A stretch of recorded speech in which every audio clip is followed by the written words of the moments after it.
Coming up, we play with ball joints. We press in the spaceship. Struggle in the press conference room. And restore BMW's first multi-link rear axle. I can see it! This 1991 BMW 850i spent 10 lonely years in a French garden. I rescued it and set on a mission to restore it to a better than brand new condition. Having finished building and installing the OEM Plus V12 engine in the last chapter, we're shifting focus on the rear suspension in this one. This filthy, rusty hunk of metal is BMW's first production multi-link rear axle. It was first featured on the E31 8 series alongside the Z1. You're looking at the product from the 80s, when engineers were brilliant and cocaine was a recreational sport. Consequently, it means that it's a highly complex suspension. This marvel of engineering has two control arms, two track rods, two upper wishbones, two lower support arms, two trailing arms, two wheel carriers, and the rear axle carrier, aka the subframe. This makes for a total of 11 rubber bushings, 14 ball joints, and 2 giant wheel bearings. So yeah, over-engineering at its best. Now we're going to strip it apart and reassemble it bolt by bolt, nut by nut, and take it from scrapyard worthy parts to mint looking parts. Let the charades begin. Let's start with the sway bar and sway bar links. Oh, nope. Jeez.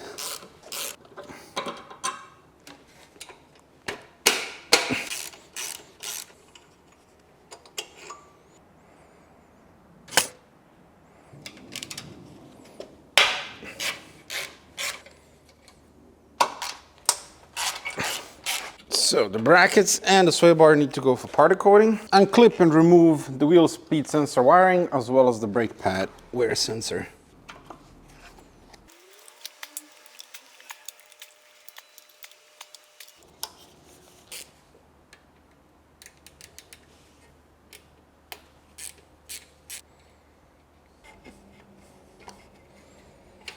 Be careful with this one. I think this is either NLA or extremely expensive. Cool. Next, the brake caliper.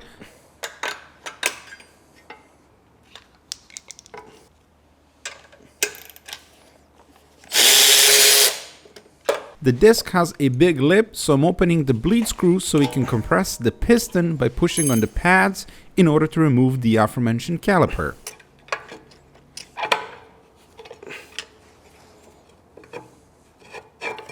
Can you tell that this car spent 10 years in a garden?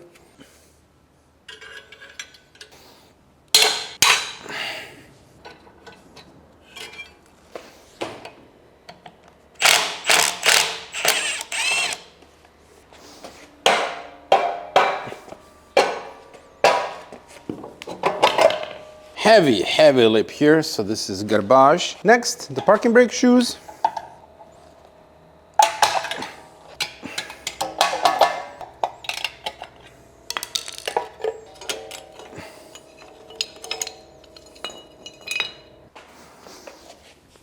Now we should be able to pull out the parking brake cable. Now I'm gonna unbolt the drive shafts from the diff.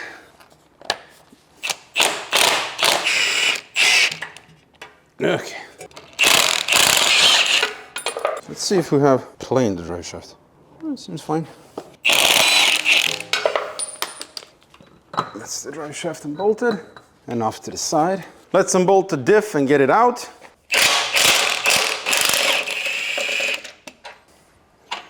Let's remove the bracket immediately as well.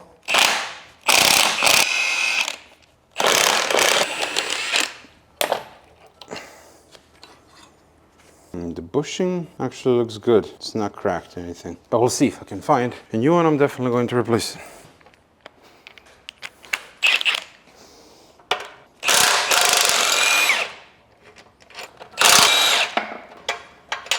Let's see if we can extract the diff now. Yep. Come, diff. Come to us. We're actually going to be going with a different diff, 315 Spare diff. LSD. Let's extract the drive shafts. Easy. Okay, let's see if we can push out the drive shaft using an air hammer. I was afraid of this.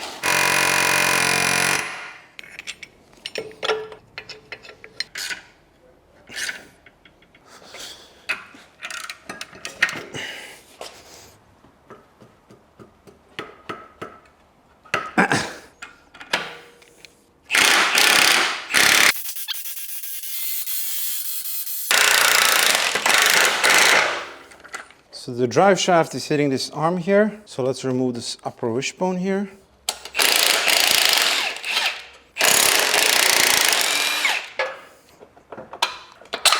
There we go. Look, there's a ball joint there and it is completely shot.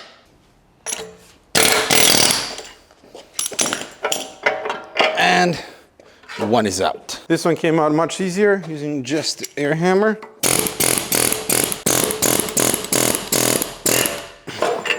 And so far these are in good condition. They don't have plain joints, which is very important because I don't think this is available anymore.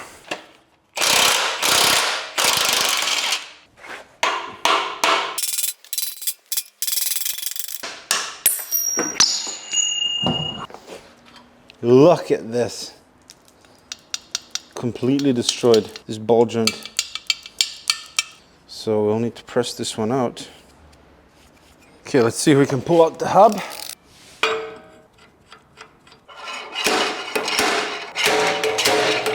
All right, here we're gonna have to hold a press conference later and press out the wheel hub because it's not working out. Every single bushing and ball joint is shot here. I mean, this is ridiculous. This must have been knocking like crazy. Let's unbolt this further.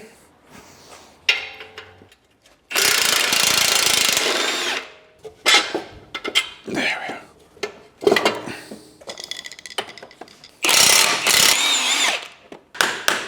Jesus Christ. Oh, wow.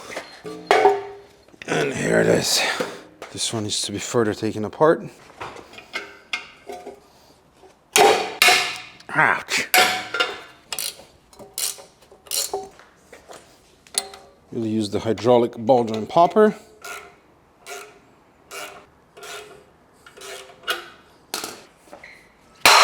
There it is. Perfect.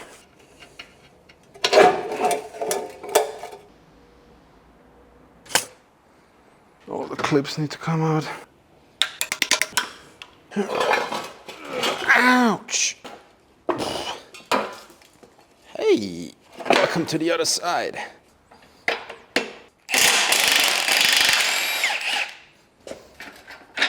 All right.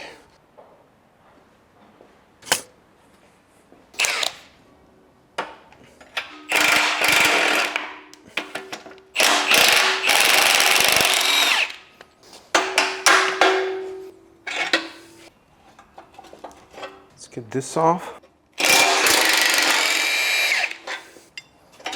Now I'm going to remove all of the plastic clips, the rubber here as well. So, pop the rivets out.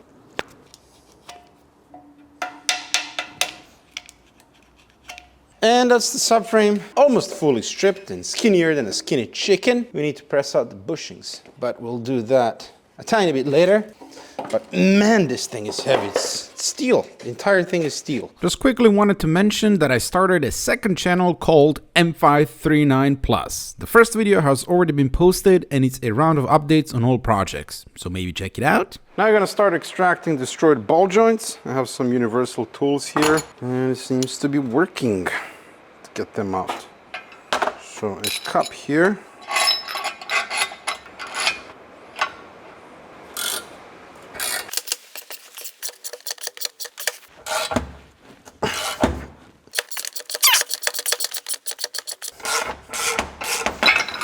There we are. There it is. Now, this can go for powder coating. Another one here, this is the upper wishbone, was it?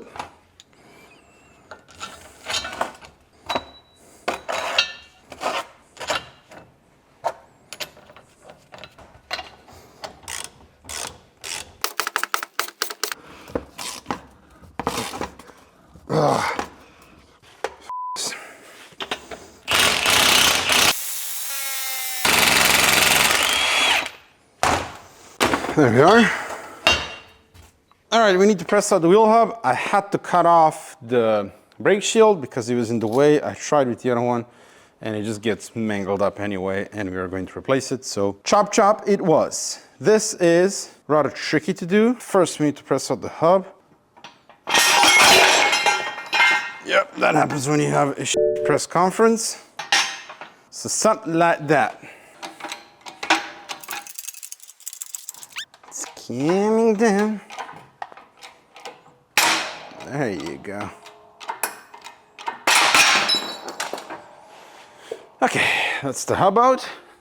We are replacing this as well. The new one is not that expensive and I want everything to be shiny, shiny. Now I need to remove the clip. This one here. Clip removed, and now we can push out the wheel bearing.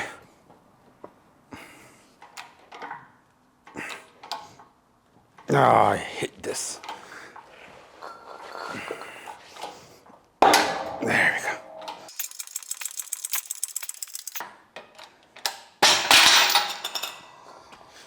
The wheel bearing is out. A huge wheel bearing. Now we have two ball joints that we need to press out.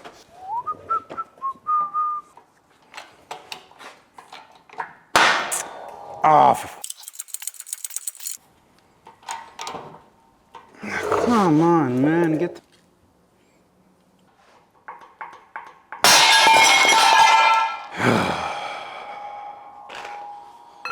Bloody ball joint. Okay, that's one ruined ball joint out. Off to the next one. Okay, when the installation time comes, I'm gonna buy proper tools and proper press conference room as well.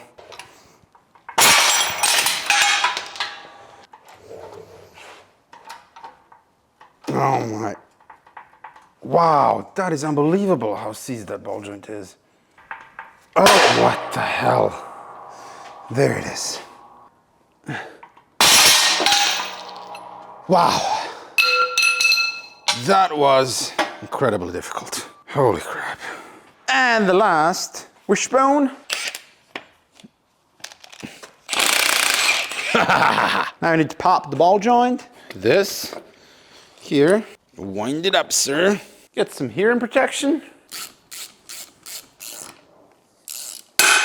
There it is. So this ball joint is busted as well. Actually, the ball joint isn't that terrible, it's just the rubber that went to crap. Now you gotta press out the bushings. This one decided to come out on its own, completely torn. Okay, homies and homitas. Yeah! It's crazy, man. The amount of force that's needed here. Oh.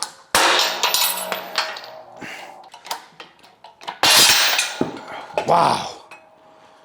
Something else, this stuff. The bushing on the other side, there isn't enough space here to seat it correctly on the plate here. So I'm gonna cut recesses on the side and then we can position it nicely and press out this bushing as well. Okay, I made recesses here, so now we can hold a press conference.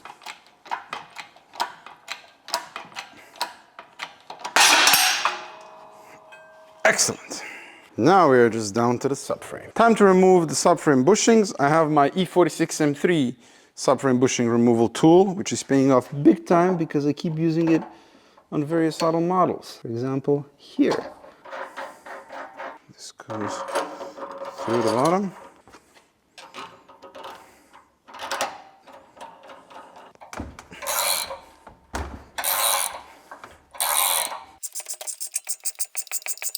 Bit of silicone spray.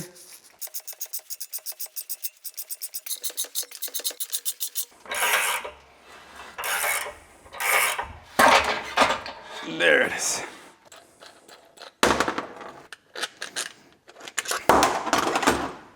one removed.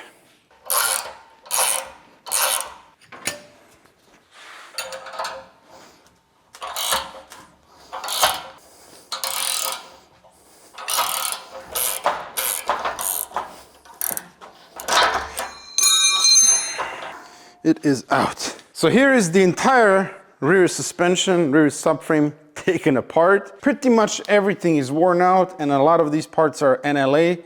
So now I gotta start shopping. Anyway, I'm gonna drop off all of this, the metal parts, for powder coating. The hunk of metal is back from powder coating and it looks very spiffy.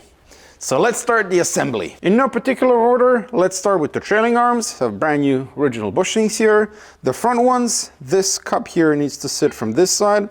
Well, when it comes to rotational direction, there isn't one. You can just pop it in because, as you can see, this is a solid bushing. And when it comes to the rear ones, there is a specific way of installing them. Both bushings and both trailing arms are identical. Depending on how you install the bushings, that's when the trailing arm becomes a left or a right one.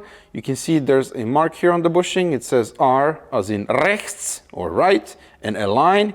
You need to line up that line with notches here in the trailing arm, and then this trailing arm is going to become a right one. But if you flip over the bushing, you can see here that it says L as in links, left. If you line up that line there with the notches in the trailing arm, then that is a left trailing arm. It is as simple as that. Welcome to my brand new press conference room. Given the amount of meetings that we're going to have with that rear subframe, I thought it would be prudent to upgrade the press conference room. This is the big one, 20-ton, very versatile, so it should get the job done nicely. So let this conference commence. First step, a bit of assembly aid, which is just mineral oil. So we want to press in this bushing by pushing on this outer edge, not here. That way we will compress the bushing and potentially ruin the rubber.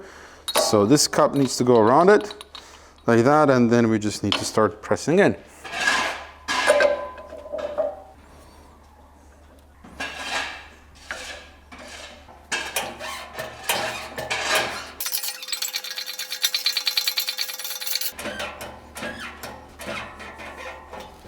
Nice. Sorry about the noise, there's some gardening happening outside. And now the other side. So I made a line here so I know how to press it in. Then we have another cup here.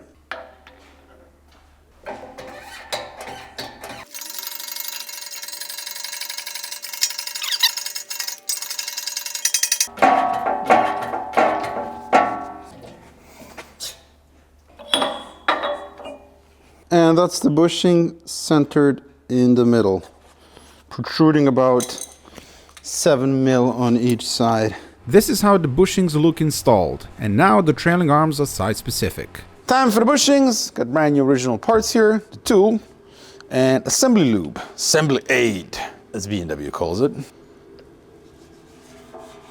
So rub it inside and on the bushing as well. The correct way to install the bushings, you want to make sure that these two bulges, protrusions, line up with the direction of travel of the car, so like that. Then we have our tool here. The cup with a slot goes on the bottom and through the bushing. And then we have this recessed plate on the top and a nut. And boom, off we go. What size are you? So this should slide in relatively easily.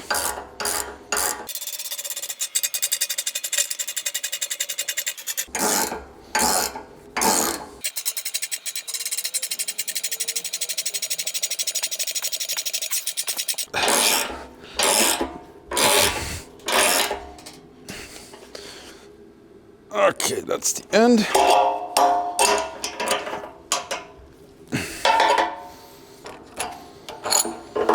Beautiful. One done, 3 to go.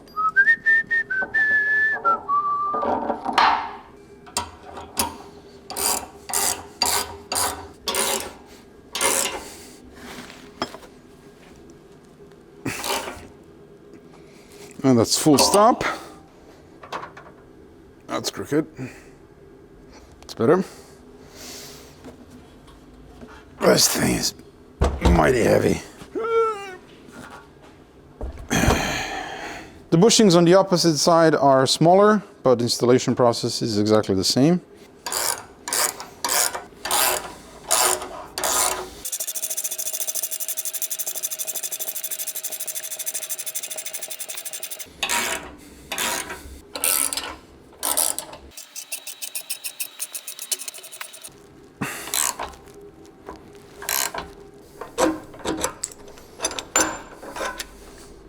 Done. That's all of the subframe bushings in. As for the tools, I didn't use specific E31 tools because I don't have them. This is E46M3 subframe bushing tool, and I actually use it quite a lot because this thing here is adjustable and it can fit pretty much any subframe. Also, this is, I think, E39 touring subframe bushing tool, or maybe E65, Project Chicago. I don't know, I just used various subframe bushing tools that I had laying around and it worked out brilliantly. The upper wishbone, the ball joints for these upper wishbones are discontinued in LA. Thankfully, Ed from V12throttle.com created them from scratch, which means we can replace that part. The odd thing here is that the housing of the ball joint is actually shorter than the housing of on the wishbone itself. This is just how it is from the factory. This means you gotta be careful how you press in this ball joint. You can't press in by this inner sleeve. If you do that, you will destroy the ball joint. Since I don't have the right size tool, I use the old ball joint, housing of the old ball joint, slightly sanded on the outside. And now this works as a cup and we can press in the ball joint. It needs to sit about, well, in the middle of the wishbone right over there, like the one that I just finished here. So you have a rounded edge on the wishbone and a rounded edge on the ball joint. That's how you press it in. This cup goes here. And that goes there. Another cup here.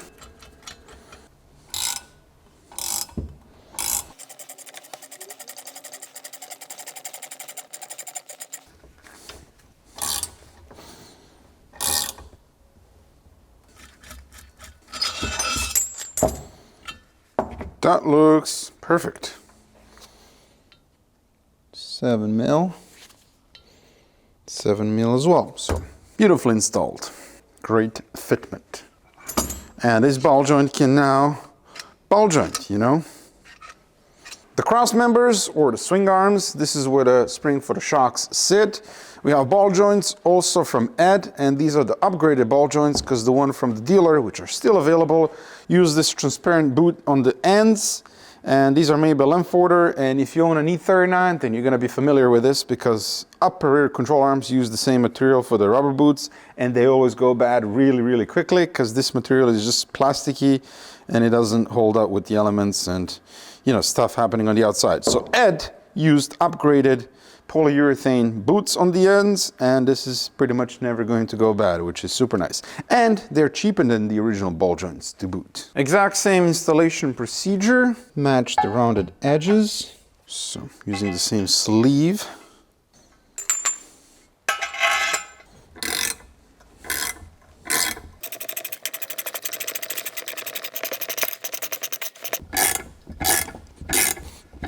Okay, so make sure it's nice and centered. Bit more.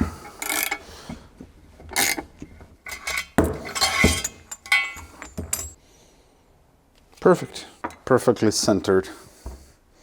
Okay, next, the suspension carrier. We got 2 ball joints and a wheel bearing. Let's start with the ball joints.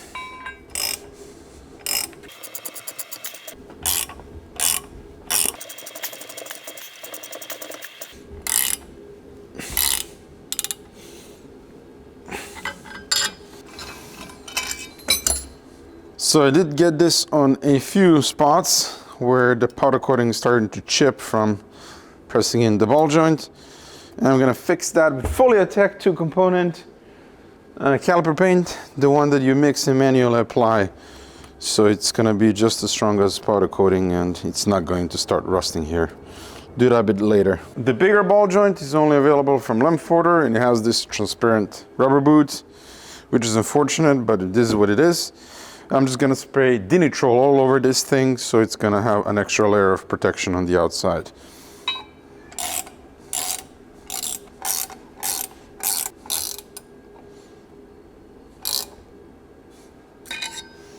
For the wheel bearings, we're going with OE FAG wheel bearings made in Slovakia. So good stuff. Paste the wood so it doesn't damage the paint. Can use this and start pumping.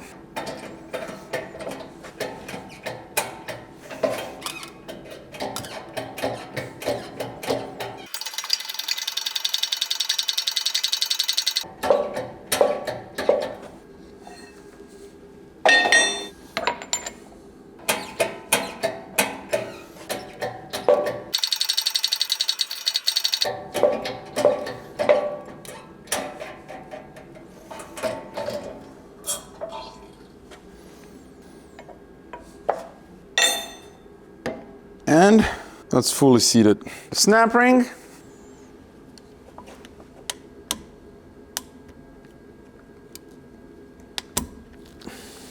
Make sure that's fully seated into place.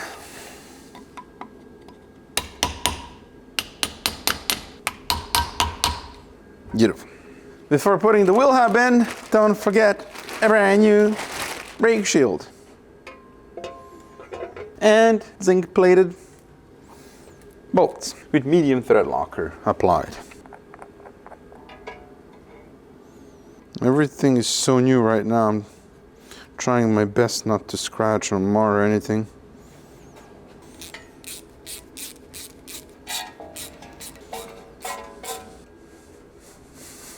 Gotta make sure it's clean, right? It's not like it's going to work on the car and get immediately dusty and dirty. Alright. And now the wheel hubio, brand new original part. Look at that. Nice. Now, very important here, when you're pressing in the wheel hub, you gotta put a plate behind the wheel bearing here. Otherwise you can push out this race on the bottom and then ruin the bearing.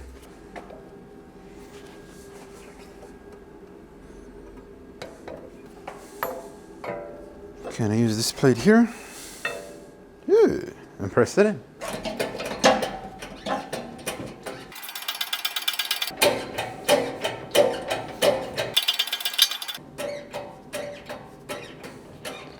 You will feel when it stops. And that's the wheel hub installed.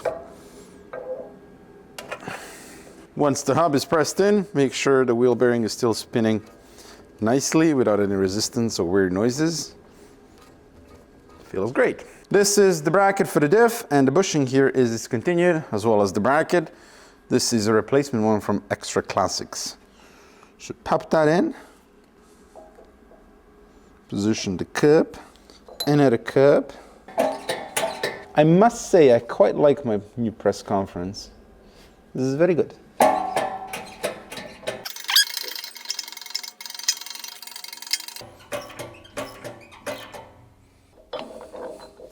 Right in the middle. And that's how you do that. The control arms, these are unfortunately NLA and no one is making reproduction parts, so we gotta work with what we have here. Bushings are still available, have them here, so that's easy enough to replace. The ball joints, thankfully these are in good shape. They're not all loose, they're not knocking or anything like that. The boot, however, I think both of them actually have some slight cracks here and there, so I ordered front control arms, which use the exact same type of ball joint and a rubber boot. So we're gonna remove these, re-grease the ball joints, put the new boots on the ends, paint this, and then it's gonna perform and look as good as new. So for now, let's replace the bushings and paint this.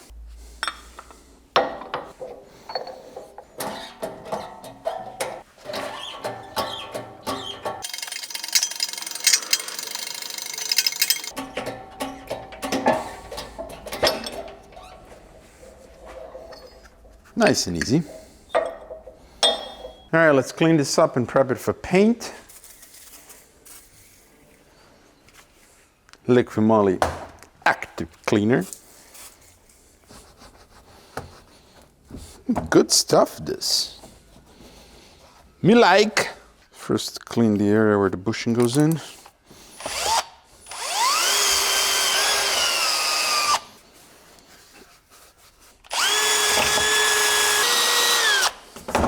All right, I think now we're gonna press in the bushing. and then paint this. Otherwise I can ruin the paint when I'm pressing in the bushing. So position the bushing.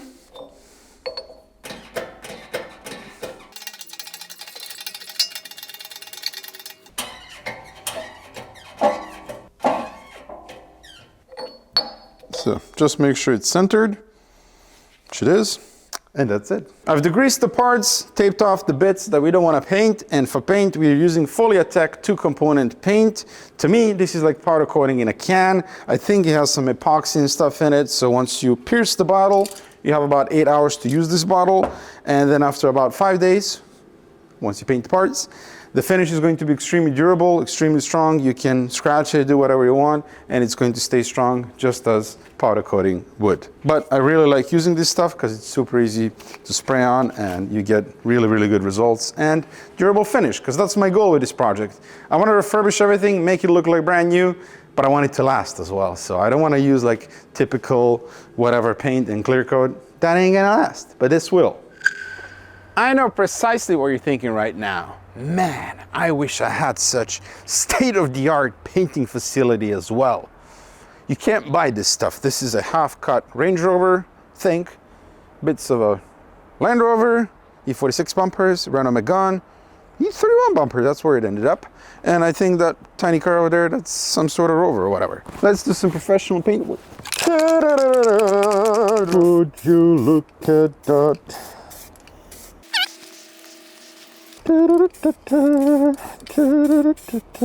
Some say he's a professional painter. Okay, I'm gonna do several coats, but you get the gist. Here are the rear control arms, repainted, looking fresh. Now I need to replace the rubber boot on the ball joints. They are split a little bit. You can see a tiny tear over there and two more forming over here. So the rubber is a bit dry rotted. So I couldn't find any universal ball joint boots, so I ended up buying front control arms for the E31. This is from TRW OE parts. So we're simply going to remove this rubber boot and put it on the old control arm. So let's first remove the new one. So here you're just gotta be careful not to poke through the rubber.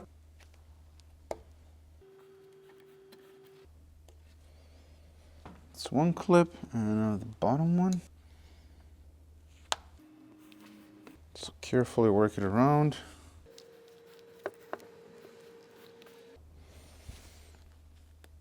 Nice. And pull off the boot.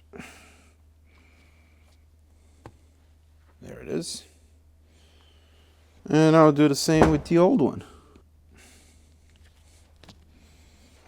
There we are. You can see the old grease, but the ball joint itself is fine. It does not have play, which is very important. So we're just gonna clean up the old grease. It's nice and clean. So I have original BMW grease here.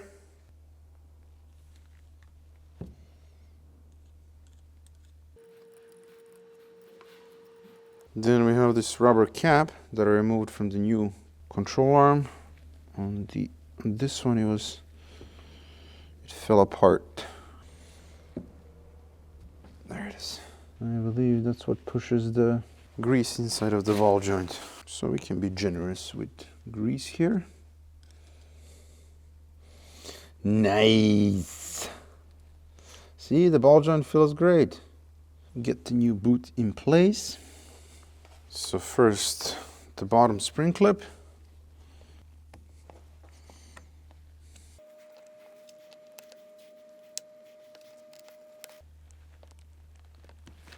And that's the first clip in place. Just gotta be careful when doing that so you don't damage the boot. And finally the top one.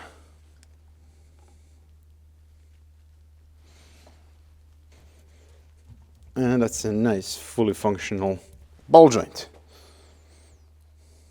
It's not brand new, but it is fully functional. So to touch up the areas where the powder coating chipped off from pressing in bushings and ball joints, we are going to use Foliatec caliper paint, and this is the one that you brush on, and this stuff is actually stronger than powder coating. Once it dries, it's like It's rock hard. So I'm gonna mix up a little bit and then I'm gonna touch up all of the bits that need to be touched up. The mixing ratio is 70% paint and 30 the hardener.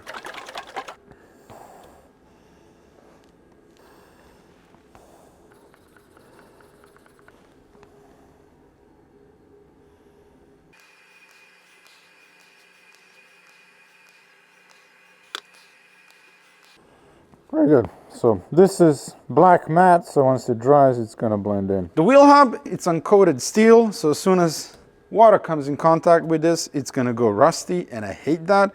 So I mixed up a little bit of silver paint here, and we're gonna touch up this inner lip so it doesn't rust and go all ugly. First, we need to scuff up the surface. I'm just gonna dab it on slowly. Gonna let the first coat dry and then apply the second one. It's assembly time, and I'm thinking let's do it at my ride height. Yeah, the subframe is so heavy. Oh, what a monster, man. So let us begin, amigos and amiguitas. Okay, first need to flip it over. Let's start with this rod, as BMW calls it. It's like a support bar. Zinc plated bolts.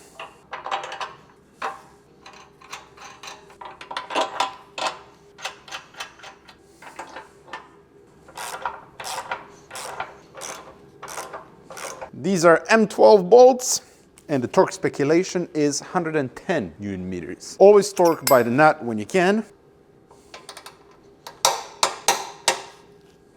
I bought tamper-proof torque sealants. The whole purpose of this thing is to put this paint over the threads of the bolt and the nut. And that way, first of all, you'll know that this has been torqued to spec, and then you can monitor for vibrations as well. So you put this paint on, go for a test drive, come back, and if there are some vibrations happening here and this nut starts to back off, it's gonna break the seal, and that's how you're gonna be able to spot it. It's also tamper-proof, so if someone messes around with these bolts, they're gonna break the seal. The only problem right now is I don't know which color to use. Yellow is pretty much what they will use from the factory, but it's also what tooth inspectors use to mark defective components, which I don't really like. Orange is orange, not sure how I feel about that. Blue, however, is my favorite color, so I think we're gonna go with blue. First, the grease, the surface.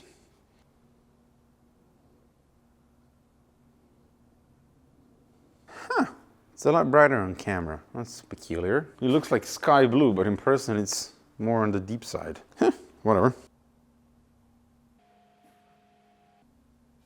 Now we have the lower support arm. This bolt here is an eccentric millionaire used to adjust wheel alignment. There's a special washer here and a machinenet. So not much sense in torquing this because we'll need to do like rough alignment of the car on the 4-post lift once it's down on the ground. So I'm gonna just make sure it's tight for now. So, just tight for now. Okay. Gonna pop in the other one and then let's flip over the subframe.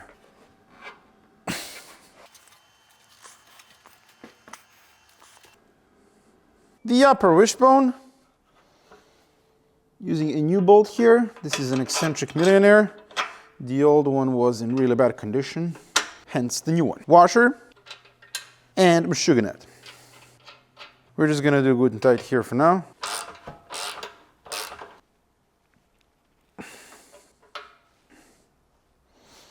That's the ball joint in action. The track rods, these are NLA, but you needn't worry because Ed has us covered. You can also find this on his website. Thank you so much, Ed, for everything you do for the community. As this is a rubber bushing here, we are only going to do finger tight, and then the final torque is done with the suspension fully loaded at ride height. So don't tighten it too much. You gotta make sure that the bushing can move freely. Otherwise, if you torque it now and then you lower the car down on the ground, you're just gonna twist the rubber bushing and ruin it instantly. Next up, the trailing arms. The torque speculation is 120 Newton meters. This is a ball joint, so we can torque it to spec now.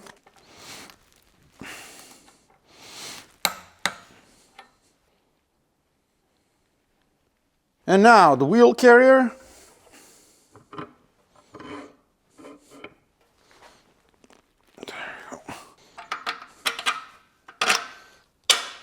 Nice. Upper control arm to wheel carrier, 127 Nm.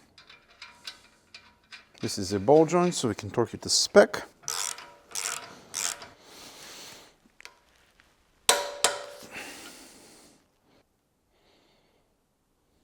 This is a bushing here, so finger tight only.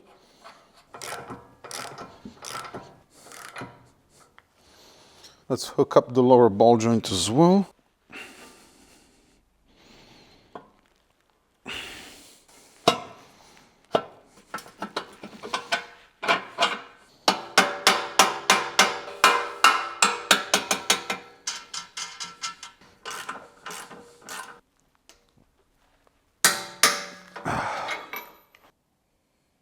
The other side.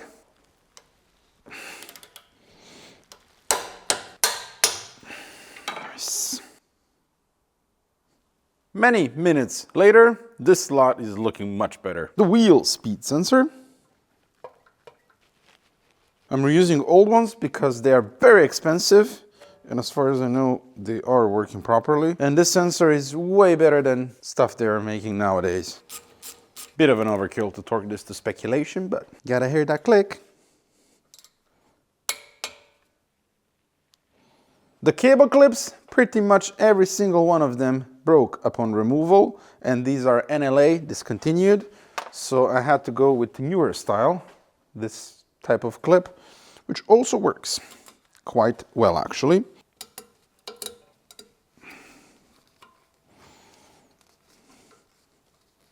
Then we have the wire for the brake pad wear sensor. Another clip here.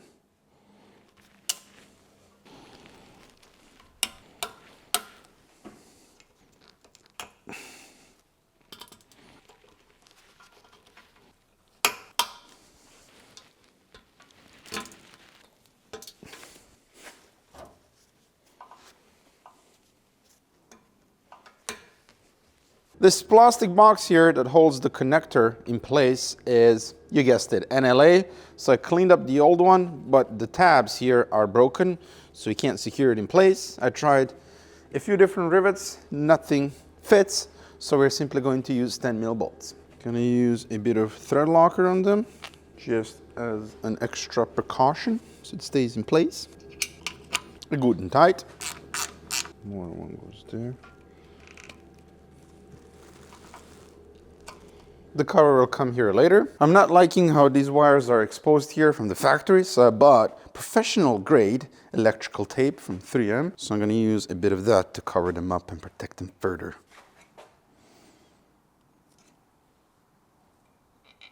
There, that's better.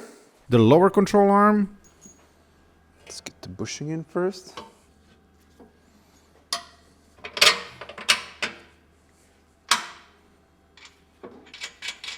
And now the balla joint. There it is. Control arm ball joint, 80mm, but this is the old style ball joint before they had like a hex or something here so we can hold it in place. And if I try to torque it now, it's just gonna spin the entire ball joint. So we gotta find something to squeeze it into the wheel carrier and then do it up. So what we need to do now is essentially press on the ball joint from behind to stop it from spinning. So we shall try that. Yep, see, that works.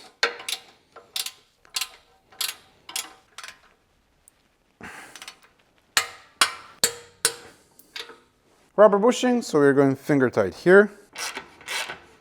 This is the bushing for the diff bracket that I bought from extraclassics.de.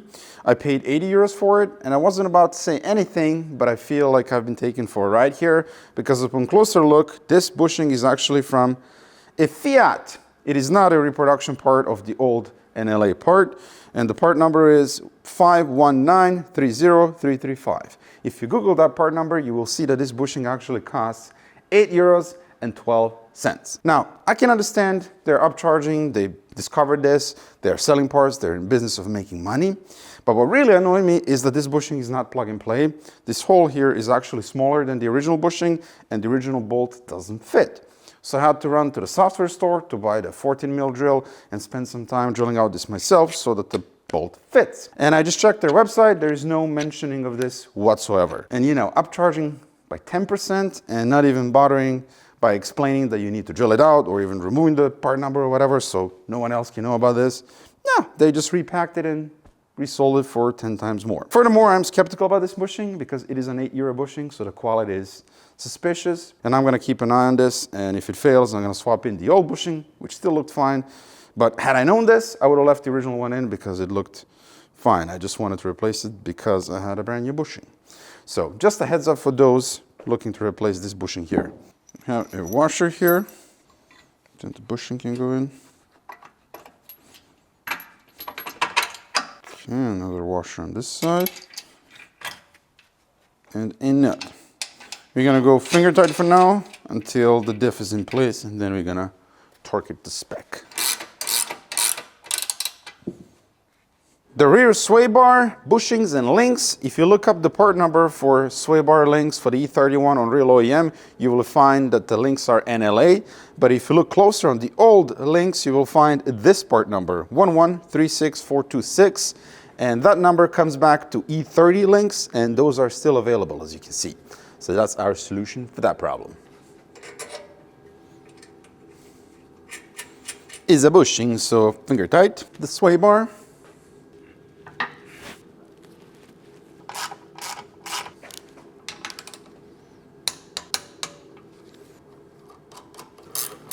So finger tight, and the final torque is done with the suspension at right height and fully loaded. And that's the E31 rear suspension, fully and beautifully refurbished. I gotta say, this was extremely satisfying. This suspension is super complex, especially given that it was developed back in the 80s. But everything makes sense. It was just beautifully engineered, so when you're putting everything back together, all the nuts and bolts, very, very satisfying process. Now, what about the diff? You ask. The differential we're going to do in the next episode, because we're not going with the stock one, but rather an LSD, limited slip differential, which is sitting in the corner right over there. I want to take that to a specialist so it's fully and properly refurbished. So right now we're going to put the subframe back in. I'm going to dig out the powder coated springs, find the rubber pads, and we're simply going to lower the car onto the suspension and bolt it back in, because this is now too heavy to take it off the table. I'd need probably a team of 15 engineers to do that. Quite a lot of work for quite a transformation. I'm thinking that's enough balls and joints and bushings for one episode. In the next one, we'll tackle the fuel tank and the fuel system, reinstall the subframe, and work on hooking up the engine for its very first crank. Thank you so much for watching, and I hope that you enjoyed this tedious process. If you did, I'd appreciate if you consider subscribing and liking the video. See you in the next one.